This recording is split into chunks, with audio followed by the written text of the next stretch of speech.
ਪਹਿਲੀ ਮੰਜ਼ਲ ਅਦਬ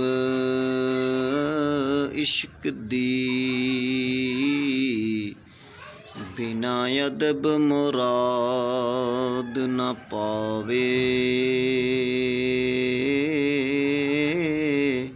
ਬੇਅਦਬਾਂ ਦੀ ਬਸਤੀ ਅੰਦਰ ਕਦੇ ਠੰਡੀ ਵਾਹ ਨਾ ਆਵੇ।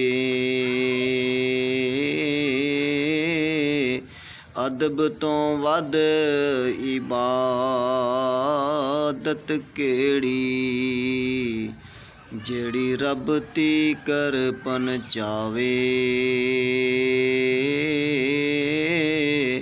ਆਜ਼ਮ ਉਹਦੇ ਬਖ਼ਤ ਸਵੱਲੇ, ਜਿਹਨੂੰ ਇਹ ਦੌਲਤ ਮਿਲ ਜਾਵੇ।